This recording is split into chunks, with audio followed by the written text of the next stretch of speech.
Okay. Well, I just want to say good evening to all our friends. We want to welcome you back to our Victory Wellness Center lecture series. This is going to be our fourth night, fourth evening, and I trust that you have been richly blessed and you have been enriched with knowledge that will help you to cope in these serious times. So, again, welcome. And if you have a friend, we want you to even reach out now and invite them, send the Zoom link to them. We're also on Facebook and on WhatsApp. So let's magnify our audience by extending invitations and sharing this with others. So it's good to see you. I want to thank our technical team for getting us ready. And are you guys ready for another wonderful, wonderful time? Well, this is brought to you by the Victory Wellness Center. As you have seen, it's a place where you can come to rest, relax, and rejuvenate so that you can go forward and enjoy your life. Now, this evening, we have a presenter that I like to hear. She's very versed in our art. This is Dr. Brown. She's a naturopathic doctor and an educator. And when she speaks about herbs, it's just amazing.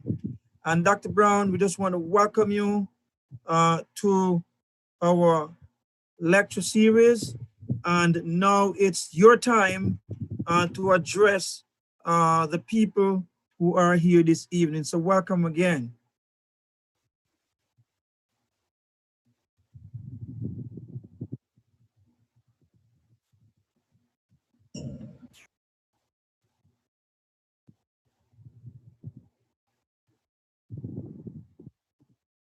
Okay, she will unmute soon.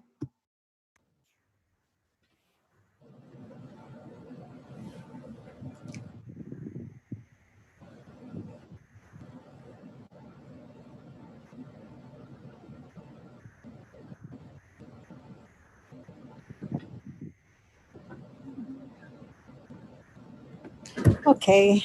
Good evening, everyone.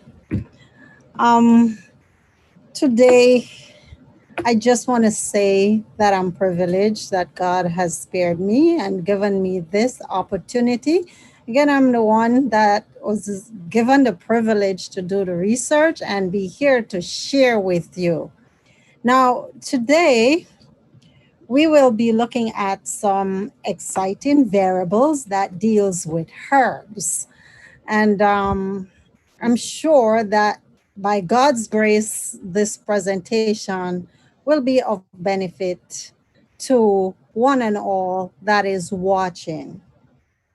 Now, our presentation this evening is on obtaining and and s- obtaining and storing herbs. And I choose to present on obtaining and storing herbs because this this topic, I believe, is very relevant at this time. Now, we are almost through the summer and we're going into fall and of course in North America we're going into fall. So I think it's befitting for us to look at how we can harvest the gift that God has given us for free. The ones that are for free and the ones that we might need to pay for that we might have planted in our garden. So we have them out there. Now, what do we do with the excess? And that's what we're going to deal with, how to deal with the additional or excess that we will not use fresh so that we can maintain the potency of these herbs. And that's what we're going to be looking at for the next 45 minutes, I should say. Okay.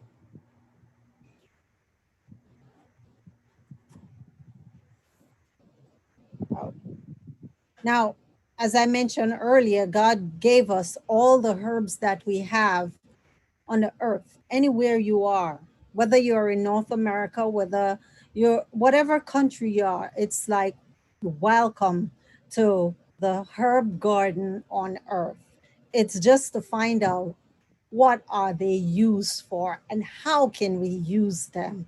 Even the ones that is deemed poisonous, toxic, they are of value, they serve their purposes. So I'm just welcoming everyone to God's herb garden, and that is earth. And in this scripture, it says in Genesis 1, verse 29, and God said, behold, I've given you every herb bearing seeds upon the face of all the earth, and every tree in which the fruit of a tree yielding seeds, to it shall be meat for you. And that's what you will be using for your meat. And it means that anywhere in the world you go, because some of us, we harvest herbs in North America, we go back to our country where we originally from, we harvest herbs and we bring them here. And the way we treat them while we have them waiting to be used, because we don't use them all at the same time, is very critical in order to obtain the maximum potency from these herbs. And that brings us to our objective. Our objectives for this evening is to explain how to obtain and effectively store herbs to maintain potency. And this is very critical. And I felt like, the general public, even when you go to buy herbs, you're going to see some things after today. You will not, you probably wouldn't have noticed them before now. But the next time you go to purchase herb, whether it's in the health food store or you order them online, there are certain variables that you're going to pay close attention to after today. Okay. And that's one objective. And the next one is to describe the factors that affect the potency of herb you are using for healing. That is critical. It's very critical if we are in it to obtain results. Okay. Now, in order for herbal remedies to be effective, in the recommended doses, the herbs used must contain their full complement of active constituencies. And that's very crucial. These are some of the factors that presents itself when we try to use herbs as natural remedies, and this causes us to become even impatient with herbs. And when we become impatient with what God has given us, we are impatient with God. So God gives us these herbs, and we abuse them, we toss them, and once we get sick, we just pick them up, and they're just anywhere stored anyhow. And we pick them up and we want to use them, and we need instant result from them. And it doesn't always work that way. We must be mindful. We must be cautious. We must take care of them like they're gifts, very expensive gifts that's given to us. And we are taking care of it so we don't destroy the component or the chemical properties that could cause healing. Now, although fresh herbs are the best for flavor and health benefit, they aren't always readily available because of the changing of the seasons in different parts of the world. So, different parts of the world we go, we have different seasons, and the plants grow in different seasons. And that's for a specific reason. The seasons are there because there are certain chemical components that are developed in the plant that will only develop when the weather condition is a certain way.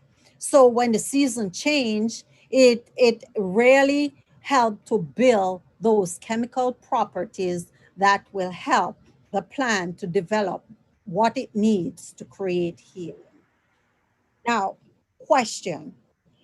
The question here is to identify two factors we need to take into consideration based on prior knowledge, what you know just generally, um, when collecting herbs. So when you're collecting herbs, what are some things that you need to bear in mind? And you could send your answers in.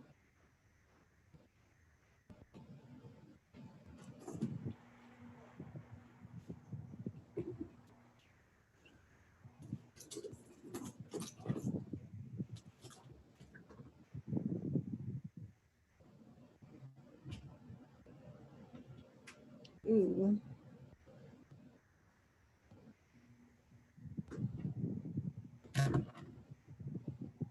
Okay. Okay. And you could type our answer in the chat, or you could send your answer in. What are some answers that we're getting? Are we getting any response?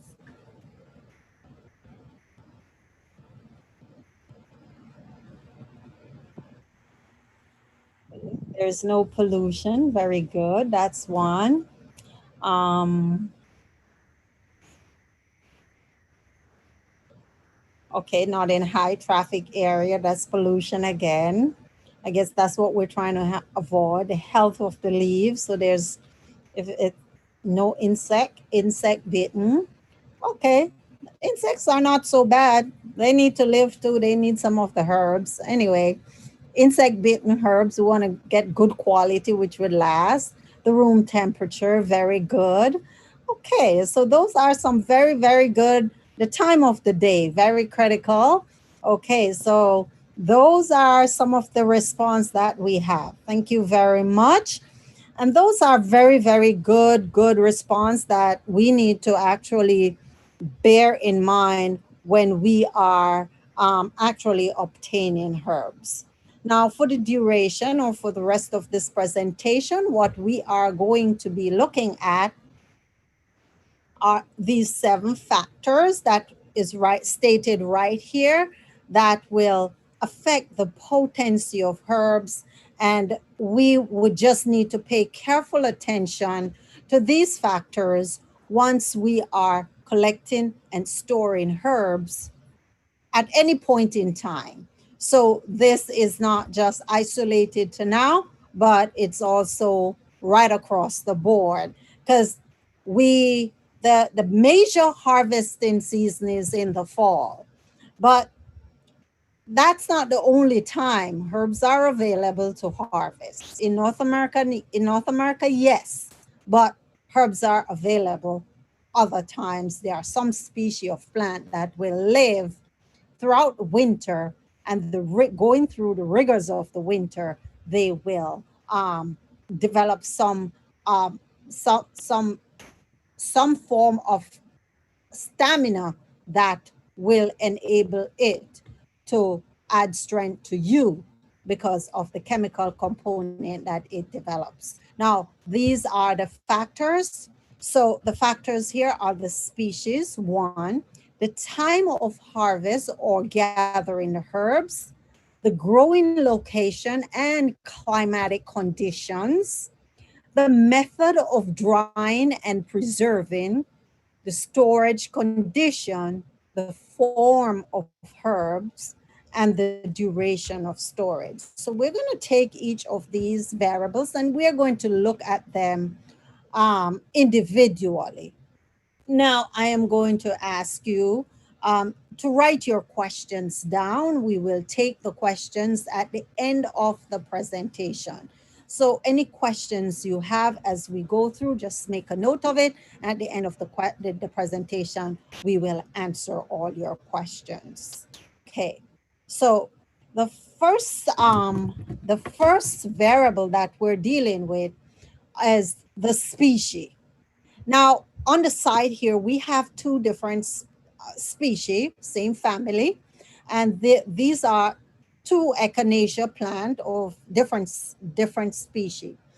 The species of plant, they look identical. You can't tell the difference just by looking at it.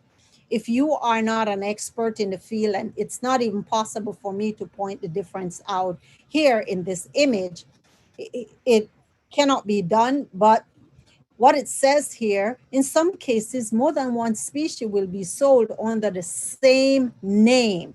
For example, echinacea is used to refer to both echinacea angustifolia, and that is one species of echinacea. There are many of them.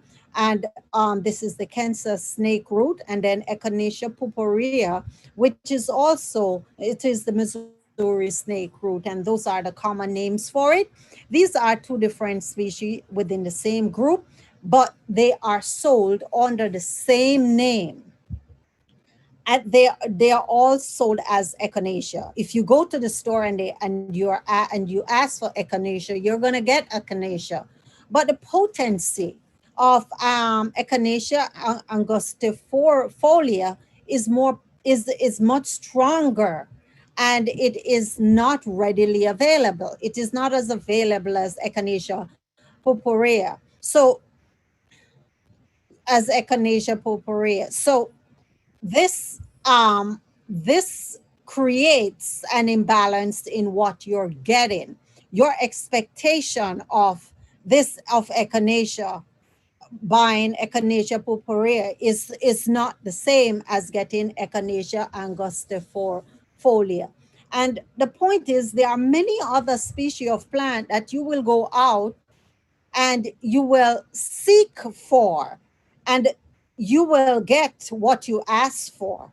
And once you ask for it, you're going to get it. But is it of the right potency? Is it a species that you want or expect to get? And these are things that you need to be very conscious of when you do your research prior to buying your herbs when you harvest them. Now, here is a question. Are you aware of any other groups of plants that will fall under the same family? Have the same last name, the first name, because the first name is echinacea. The last name is different. The species is slightly different.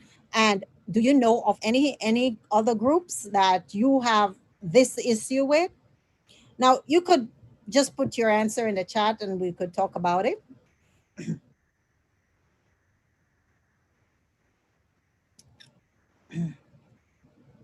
A second, you put in, you ask all the other questions later. You're just trying to respond to this one. If there are any other type of herb that you know or groups that you will know. Okay. If you don't know any other, then we will move on. So, and maybe I could share an example. Okay. So, an example of oregano, yes, there are quite a number of different group in the oregano family, yes, that will definitely not have the same effect. And some of them can also be dangerous to use, but um, oregano is an example. You also have any other, okay, so parsley, any other group? Any other? Okay, so those are two. Anybody have any issue with cayenne? Have you ever tried buying cayenne and when you get it, it is just so weak? It doesn't have any, it is just so weak. Cayenne is also another example of that. So you bear that one is in mind. So cayenne is an example, another example. Okay, so we're moving on. And remember, we're looking at the factors that we need to bear in mind when harvesting or when we're gathering our herbs and gathering for storage. Now, the time of harvest is the next one, or gathering. Now, herbs must be picked when they contain the highest amount of medicinal essence. And different parts of the plant are dealt with in different ways. So the leaves are picked just before the plant is about to begin flowering. At that time, the energy of the plant is focused in the upper portion. Okay, so if the plants start flowering, if there is flower on it, like this red clover here, if there is flower on it, then you shouldn't be harvesting it for the leaves, because most of or all the essence of it is in the flower. Now, if you're harvesting for the leaf, you want to make sure that the plant is not flowering. Okay. Now, there's something very critical that we must remember. Now, these and other parts should be picked after the morning dew has dried up, when the morning dew has dried up, or before the hot sun has evaporated all the essential oils. Now, usually when the sun comes out, you could say, and days are different, because you might have a morning when it's not very hot and the sun does not come up with the intensity as a regular day. So the intensity is not the same if you have a cloudy day. So once you get to that point where the sun is blazing hot, you know that all the essential oils or some of the properties in these leaves are dried up. So you don't want to harvest on that day. You wait until the next day. Okay, the flowers are picked just before they reach full bloom, because once you wait until they're fully bloom and open, you're going to find that they lose some of their chemical properties, which is very crucial for the healing process. And the flowers of most of the plant we use for healing are edible, they are food. Okay, now the time of harvest continue. We already look at the species. Now we're looking at the time of harvest or gathering. We look at the leaves and we look at the flowers. Now we're looking at the berries and fruits. Now we pick at the peak of ripeness. So once the the fruit is fully ripe and is about to fall off the tree, that's when you harvest. And this might not happen all together at the same time, but that's the time that you will get the most benefit from the fruits. In most cases, for the fruits that we get in this part of the world, you will find that most of these fruits are picked very green. They are not fully mature on the tree. So, for the most part, what we get from our fruits are really very partial in terms of nutrients and chemical components that is essential for natural functioning. So, the normal component of these plants are not within the plant unless they are fully ripe on the tree. And that is why we are shortchanged to such a great extent with the food that we consume in certain parts of the world, because they're so inferior. They have to be harvested, they have to be steamed, and then once they are steamed, they kill all the enzyme. And by the time you get the food in the store, you're just eating dead food with no enzyme. So those are things that we need to bear in mind. So that is why it's so important that, once we could get something that we could harvest and harvest in the peak of ripeness, it is something that is very valuable for the vitality of our body. So we need to bear that in mind. Just bear that in mind. There's lots of wild berries and fruits that exist out there that comes to a peak, and we need to maximize the use of it. Now, a lot of berries was available earlier in the summer, and what happens to them? A lot of them fall from the tree and they just die. They just went to waste, and we didn't maximize the use of it. Okay, now the above portion of the plant is used. Now, when that is used, this usually refer to the combination of the leaves and the stems. And as I said before, they are picked just before the plant begins flowering. And it's different. We talk about the leaves, and sometimes the leaves by itself is used, and sometimes the leaves and the stems are used together. They are combined in their usage. So they both are picked just before the plant begins flowering. Okay, the barks and twigs of shrubs. And we're still on harvesting and gathering the herbs, the barks and twigs of shrubs. And we have a lot of shrubs that will be um, out there after in the fall. Once the leaves die back, you will have a lot of um, shrub. These shrubs are, the leaf fall off, so the sap will return to the stems of it, and they are collected in the spring when the sap rises and when the leaves fall first appear. So barks and twigs of shrubs are collected at that time. Okay, so the twigs, they wouldn't have anything leaf in them in the fall.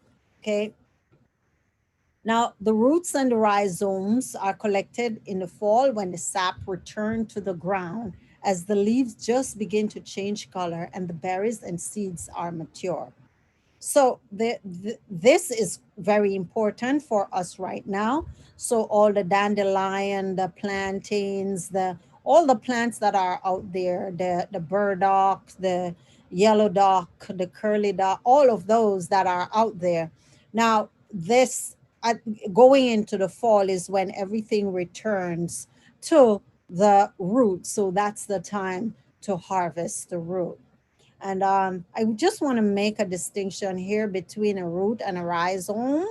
The rhizome is an underground stem, which is different from the root. So I just want to make that distinction. And we have rhizomes for things like ginger and turmeric. So those are rhizomes, underground stems that we harvest and we use on a daily basis. And here we have a plant, and I think we all are familiar with the different parts of the plant and when we harvest them. So I might not need to go over this. We have the roots, the stem, the fruits, the leaves, the flower. And all of this section is called the above portion of the plant. And if it is flowering, we cannot harvest this for the stem and the leaves. Then we would have to harvest the fruits and the flower. Okay, so that's something. And for the roots, we harvest that in the fall, okay, for whatever plant that is. Now, and this is our third or third segment or factor that we will be dealing with. And this is the growing condition and the growing location and climatic condition. So the growing location and climatic condition is superb. It's very important. For any given species of plant, different growing condition will affect the content of active principles. And when we talk about principle, we're talking about the active ingredients, the constituents, the chemical component. This would include the nutrient quality of the soil and the specific weather condition during the plant's growth. So when we talk about the growing condition, we're looking at all the environmental factors that affect how the plant develops.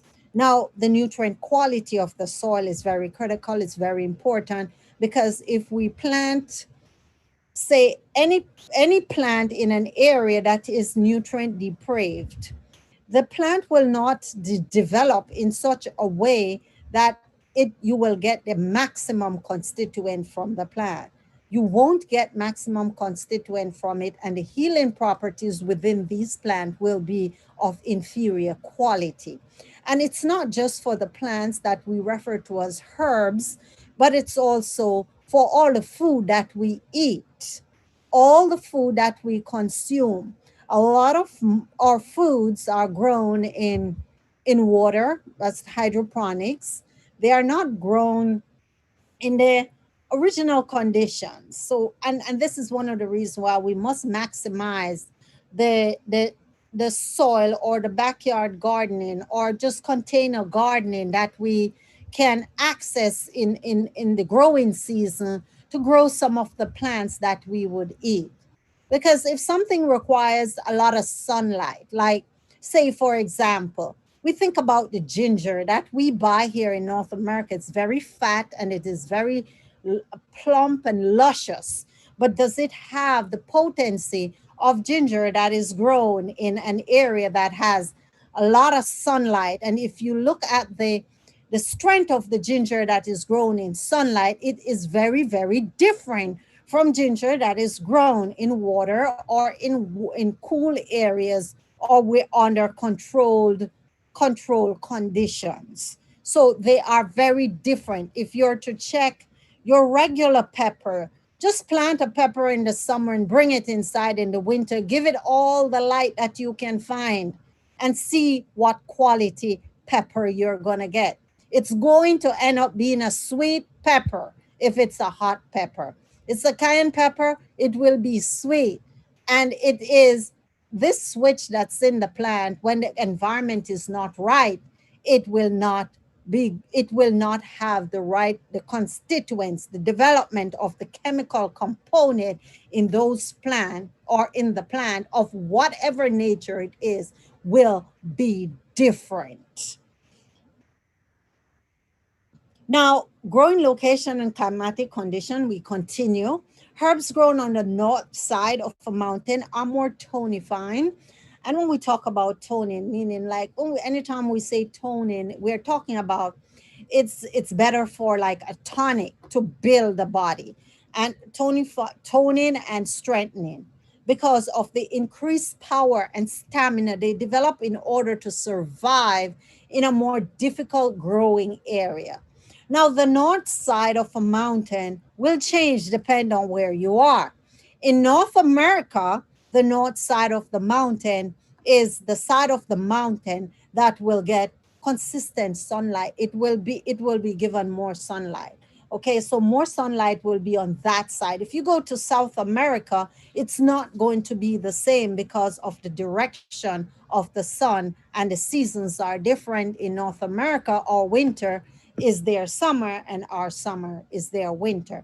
So we must bear that in mind. So right now in North America, the plants that are in North America, it's summer. In South America, it's winter. So it's different, and therefore the north side of the mountain is going to be different. So plants that are grown on this side of the mountain will be stronger. They have more they develop more properties that will be good for endurance because they themselves, that is the plants, develop endurance dur- to grow and produce. Herbs growing in lowland or near water are more beneficial for urinary disease. Okay, so those that survive that area, they will be good for urinary disease. You could always consume more of those type, which will help to reset the the bladder, the kidney, or whatever factor that affects you. Now, herbs growing in high dry desert region tend to be of more benefits to the spleen and pancreas to transform moisture in the body.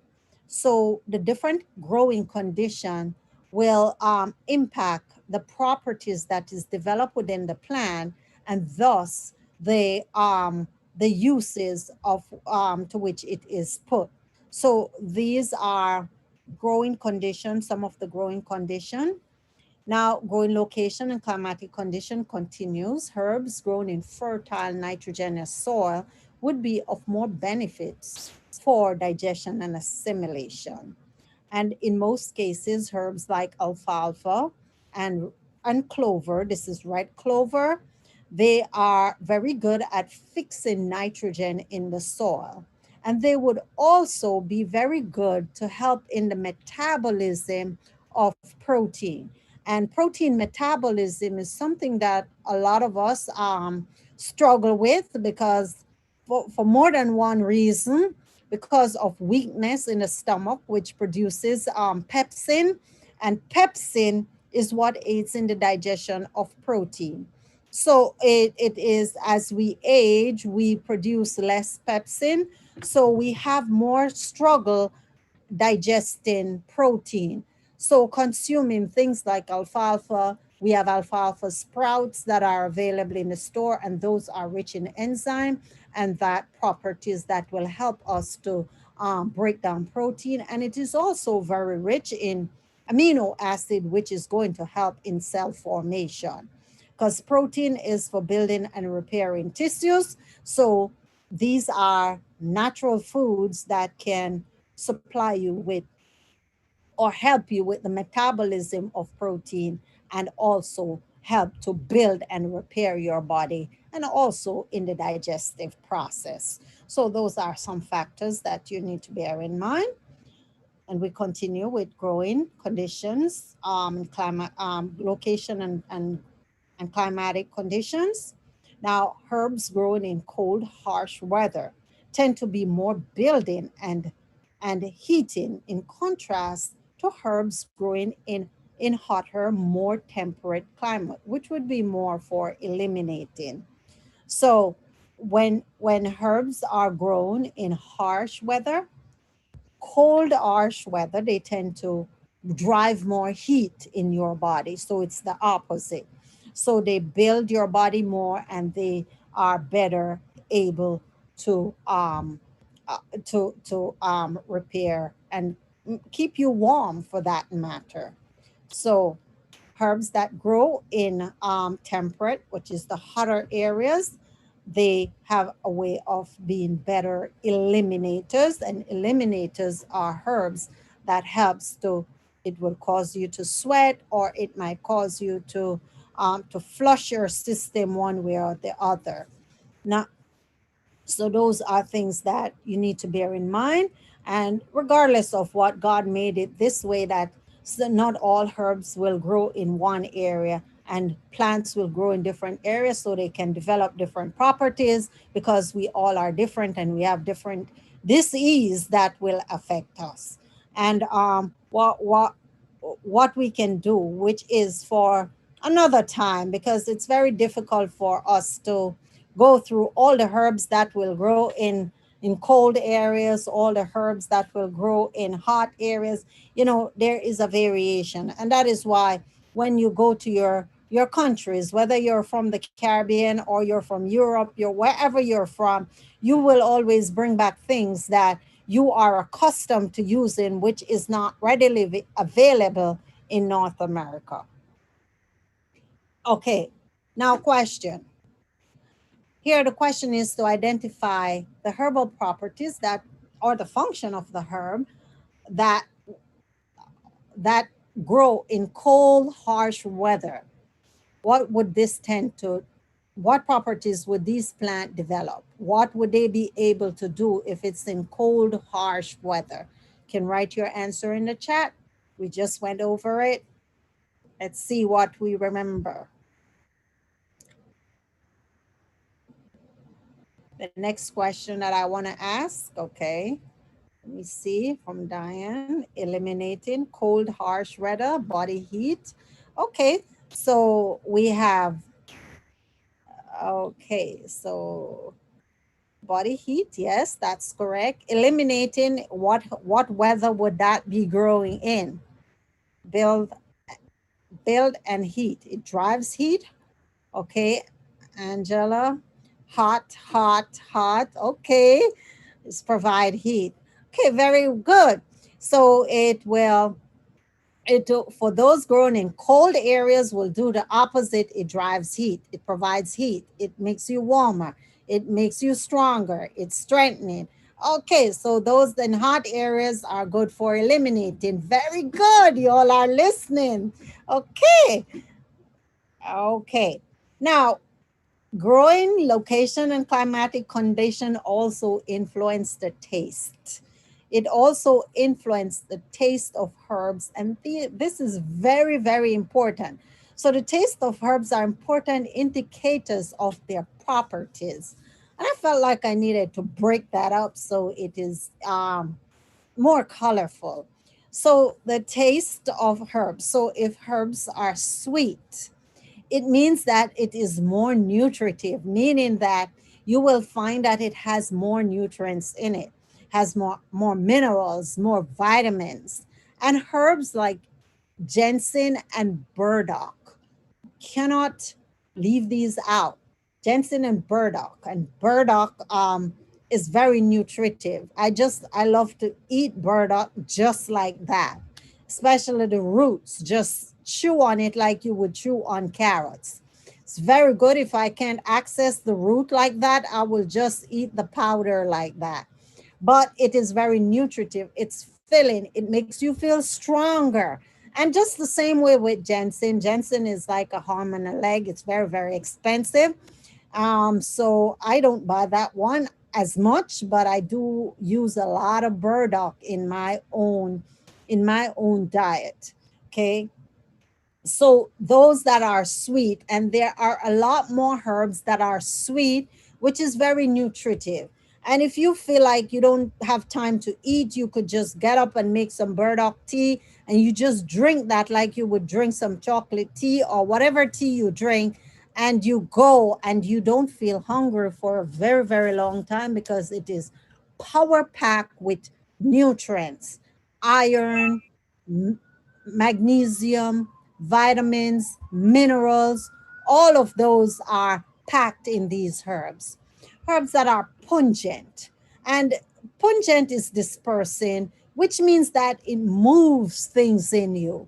So things like coriander, ginger, mint, garlic, all of these herbs, they are classified as pungent, but they are very active in moving or driving things. So let's say, for example, ginger. Ginger is a stimulant.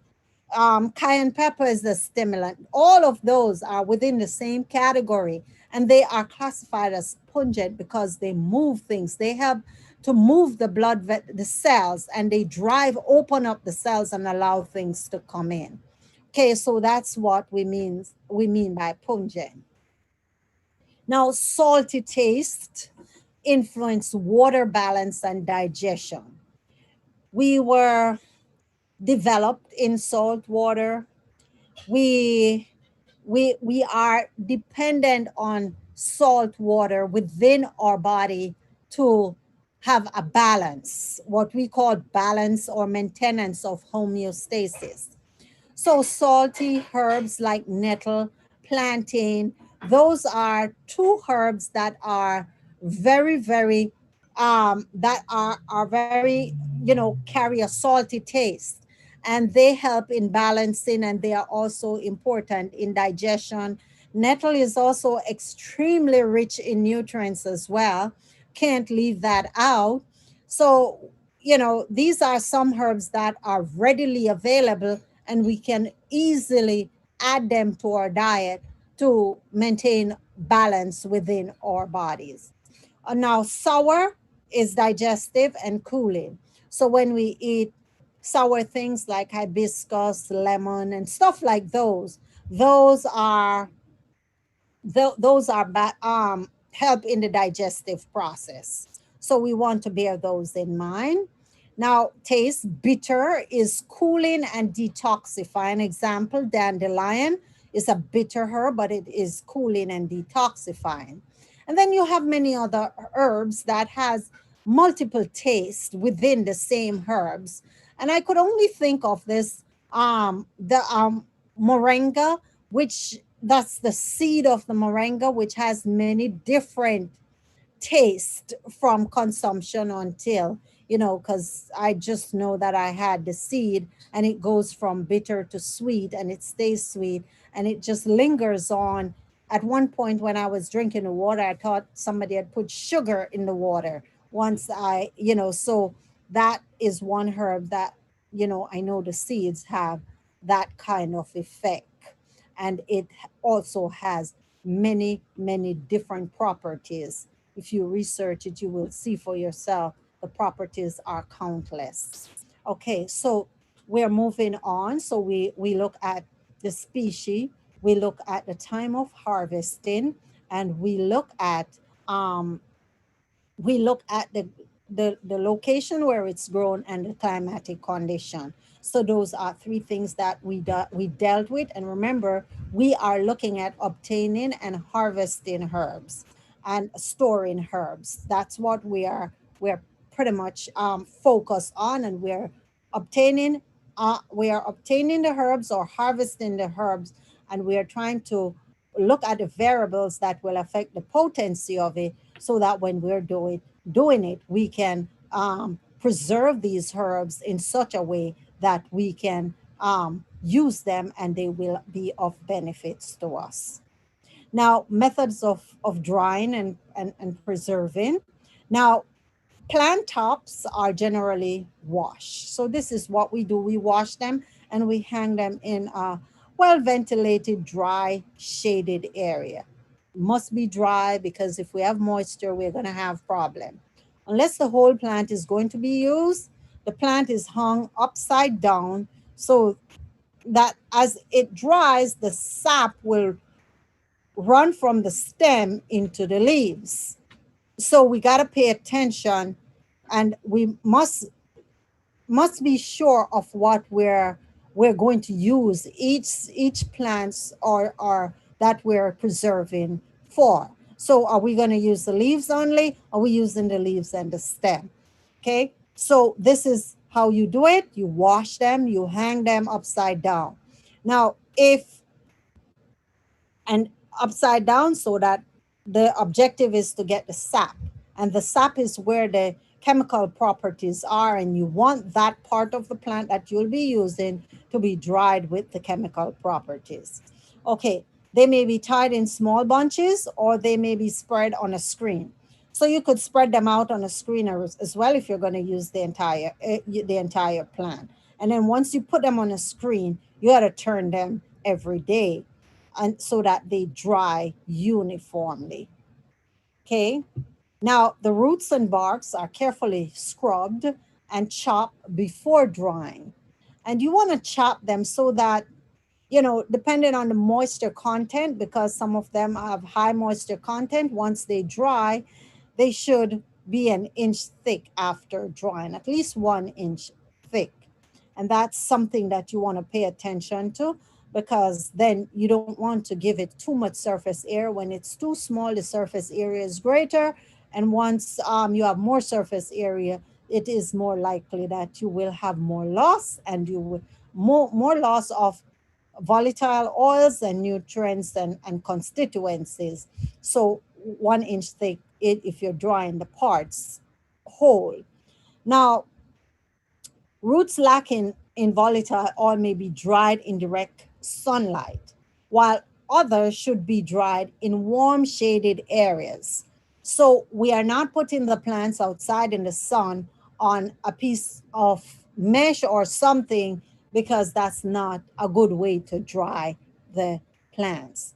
If you're drying something like lemongrass and you put it outside in the sun, lemongrass has volatile oils and the oils will be lost. So therefore, you want to make sure that you dry the plants like those in shaded areas. And mark you, when you finish drying something like lemongrass, it should look green just the same as it was, or a slightly darker shade of green when you finish drying. It should not look white. But once it's white, you will still have some flavor in it. It will still smell like lemongrass, but the potency of it will not be there. Okay. And you could also dry your herbs in a dehydrator. um, you turn it on and you give it a temperature of, it's warm air, but the air is not hot, and it will dry with a more even constituency. And these are some examples. This is drying and preserving on trays, and you could use these airbags, mesh, where you could dry them, turn them over, and they will dry more evenly and with a better potency. Now, storage. Now, storage condition, herbal properties are destroyed by heat and bright light. So we want to keep them away from any bright light, any kind of bright light or heat. And this sounds very contrary to what we're accustomed to. What we're accustomed to is that we will see the herbs, they are in very clear plastic or whatever, and they might be on your windowsill. We don't want that. Exposure to air by the activity of plant enzyme and fungi and bacteria. So we want to keep them away from those extra moisture so that they will not develop those sweaty thing in the bottle and then they start molding. Enzyme activity and growth of microorganisms are promoted by heat and moisture. No matter how you dry your plant, you are still going to have a little bit of moisture. Now, storage conditions. So we want to store them in an area. Even if you have your herbs in clear bottles, as in most cases you will see if you go in your kitchen right now, you're going to find that most of your herbs are in clear bottles. And that is why your cupboard is dark. So if they're not in the cupboard and they're exposed to direct sunlight, they're losing their potency, even if they're in a bottle. They should be stored in a cool, dry area. Now, and it is a mistake for us to hide our herbs in a dark room so that we don't remember that they are there. This is what we often do. We just hide them away. So we want to make sure that we keep them in a dry and the area is dark so we don't promote the growth. This is what most of our herbs look like when they're in storage. If you go in the store, this is what you will see. They are like this in the bottles on the shelf, and you can see them. These herbs are losing their potency because they're exposed to the direct light, maybe not sunlight directly, but they're exposed to the lights in the store on a daily basis. So what you're buying, it is of half of value. Okay, and we're talking about storage. Okay, so this is what we have, a dark container like this, or even brown paper bags, or bags that you can't see through. It doesn't have to be a paper bag. It could also be bags that have dark wrappings on it. Um, Plastic bags like this, it's breathable, so it's losing its constituency. We should not place our herbs on the windowsills. And I'm not talking about the growing herbs. I'm talking about the ones that are in the bottles, unless they are only decoration and you're not using them for healing purposes, then you could put them there for decoration. Okay, so that is something that we want to seriously bear in mind. Now, the forms of herb is the next one. We have different forms. We have whole, sift and cut, and powdered. Okay, so when we are purchasing herbs, these are the forms that we will get them in. Now, the whole herbs is it has less surface area. So we have here, and microorgan cannot get in the interior of the herbs, but it is also more difficult to extract the essence. So when we have whole herbs like these, we can use them for tincture, liniments, and decoctions. And these are usable for that purposes. Um, like herbs that are chopped. So some herbs are small, the leaves are small, and the flower are small. So they're usually sold whole. So herbs are cut and sifted so that it can take out the powder. So if you're making tea, you don't have a combination of powder and cut herbs, because it's difficult to strain the herbs when the powder is in it. So whole herbs are easily strained and they are used for most herbal application, except for capsules and boluses. So that's for whole herbs.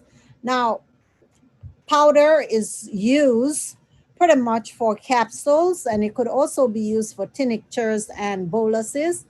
And the advantage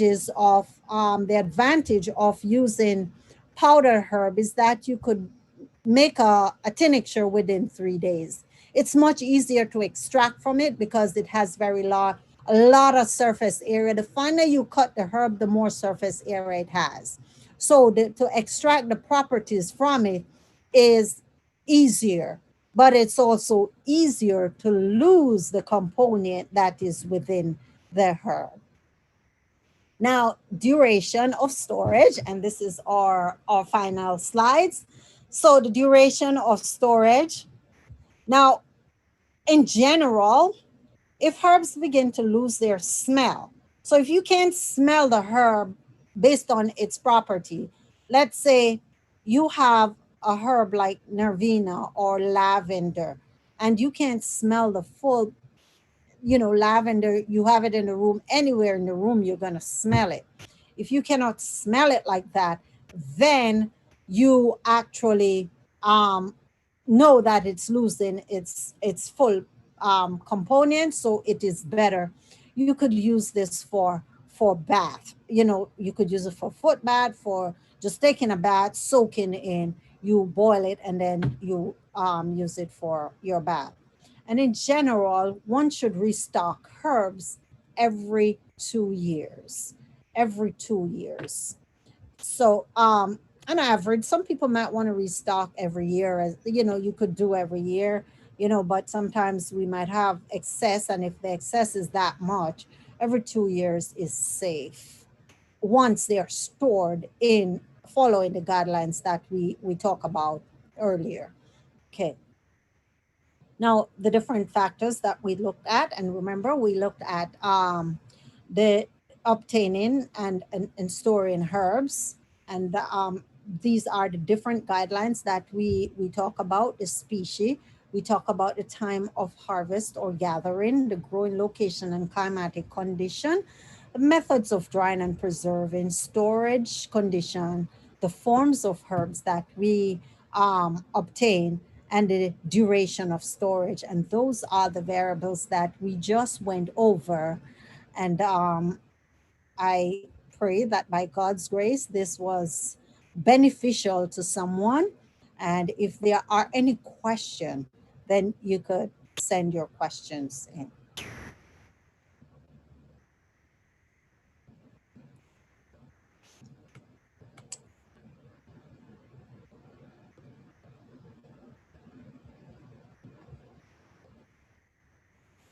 Okay, so the question is, can we freeze ginger root and turmeric root?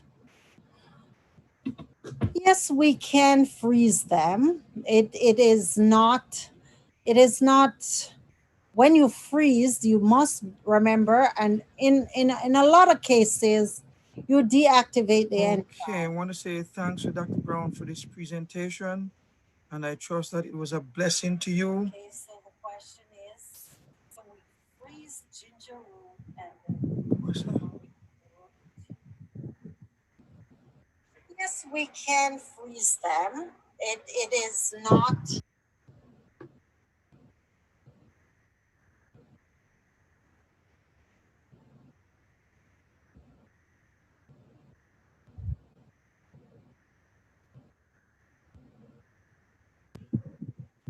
Mhm. Oh, okay, so we're answering the question of it's if it's okay to freeze the rhizomes of turmeric and ginger.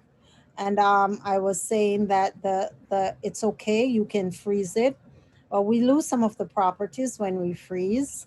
Um, the enzymes are deactivated, and once you thaw out to room temperature, it reactivates the enzymes. And that's kind of what happened when we dehydrate. And that is why we don't want to dehydrate or plant. We don't put them in the oven and blast the oven to 150 or 200 on them. That will be baking them. We're not baking the plants, we are dehydrating, meaning that we are taking the moisture out of them. And once we remove the moisture, the enzymes are deactivated, which makes them um, more difficult for mold to grow on them. So therefore, that would preserve them for a little while. And freezing them, you're doing a similar but reverse. You're freezing the liquid in the plant, and once you freeze it, the mold and any kind of um, microorganism that will not grow on them. So it's okay to freeze them. Yes. Dr. Brown, we do have some questions that were posted earlier. Okay. The first one is, are there any herbs that can help with tingling in the hands and legs?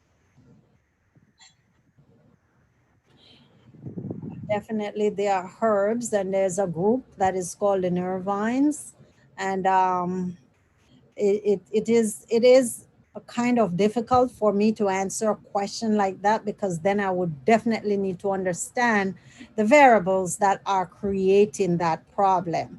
Because you could go and you could take all the nervines and all the calmatives, but what is the root of the problem? So I usually like to understand the underlying factors before I can say, okay, you could do this or you could do that. And that's how I prefer to deal with issues that are, just isolated like that. Thank you. Another question that's posed, how do you determine when to harvest turmeric? Okay. So, turmeric, usually, if you plant turmeric in North America, usually you would have a drying back of the leaves, and a lot of the leaves will start turning yellow, just like, and the season might be short for growing in North America if that's where it's grown.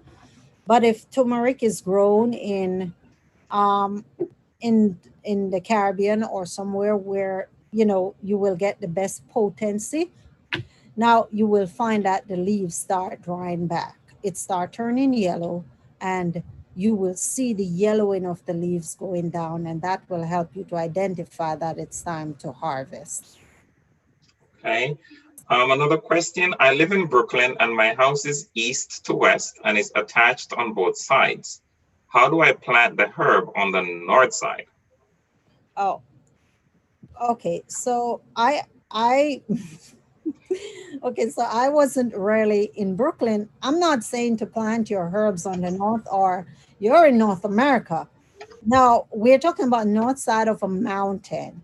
So when we grow or any herbs that is wildcrafted, it's grown out there. A lot of the herbs that we use is not really planted. So I was just saying that herbs that are grown on the north side of the mountain, any kind of mountainous area, you'll find that it has to deal with greater rigor in order to survive, and because of this, it is strengthening and it is more toning. We don't even have mountains in New York, like right here in New York City. So I wouldn't expect you to be able to plant your herbs in on the north side of the mountain. Okay. Another question here. Can ginger and turmeric grow in New York? I think you may have answered that partially already. Yes, it would be a short season, but it can. It wouldn't. You wouldn't get the full, yeah, essence of it, because Okay. half of the growing season would, you will have a part of it that it will be driving it.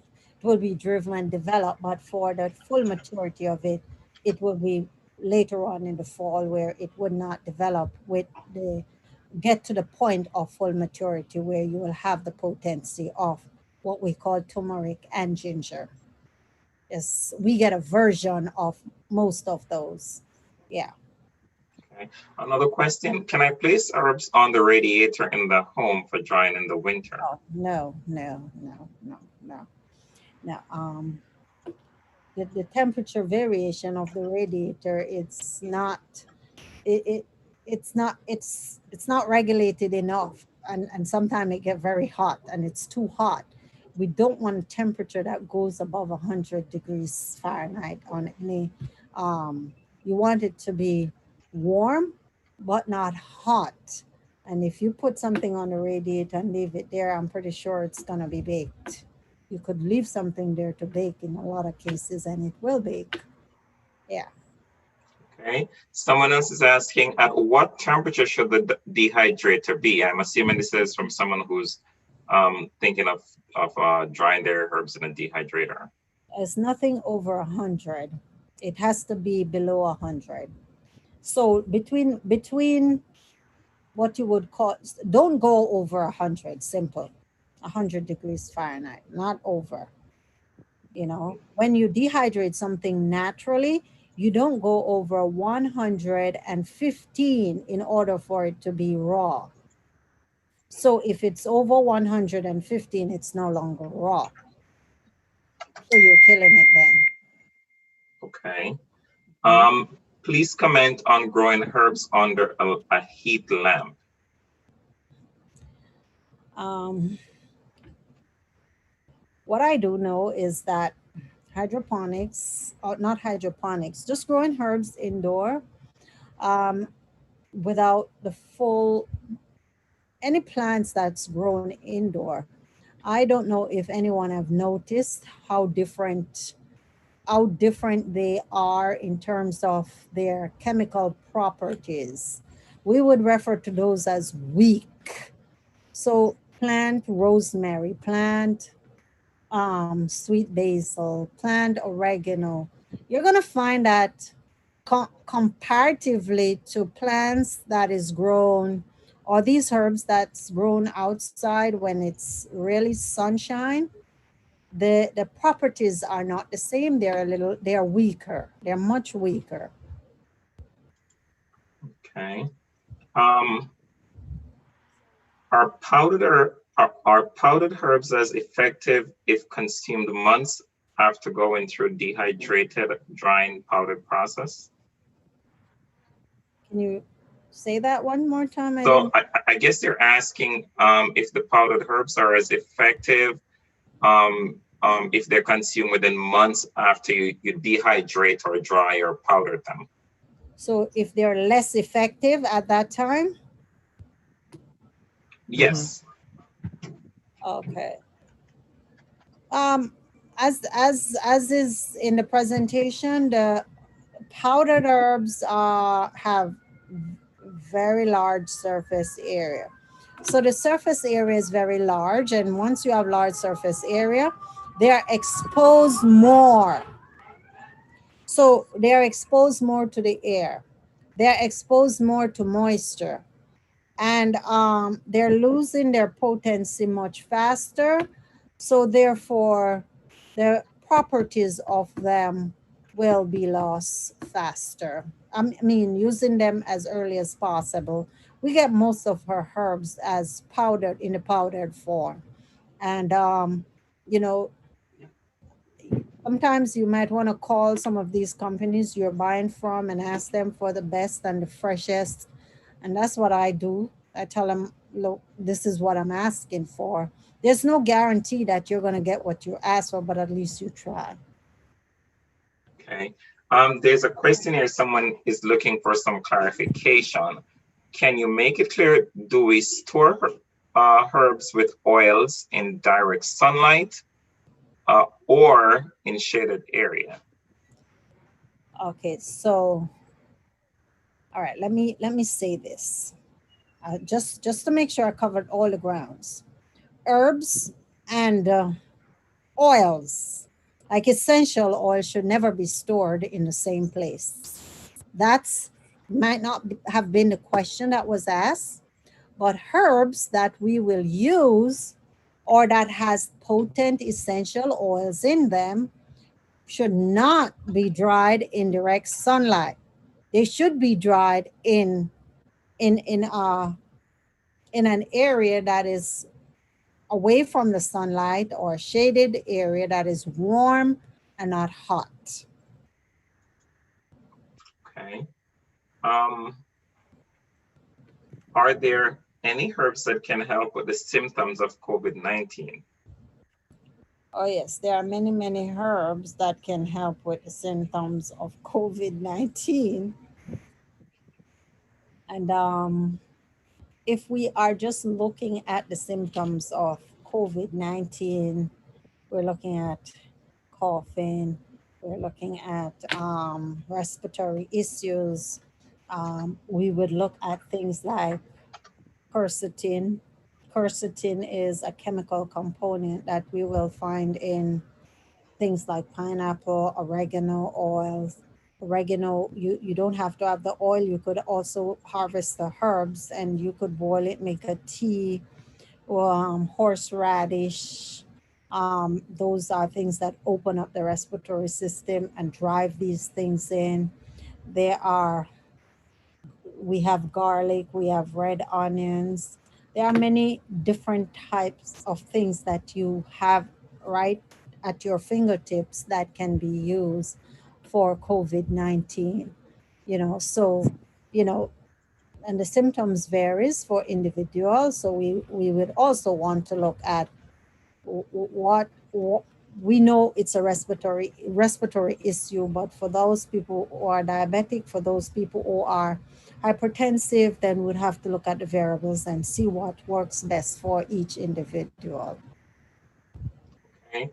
What are the best herbs for building red blood count?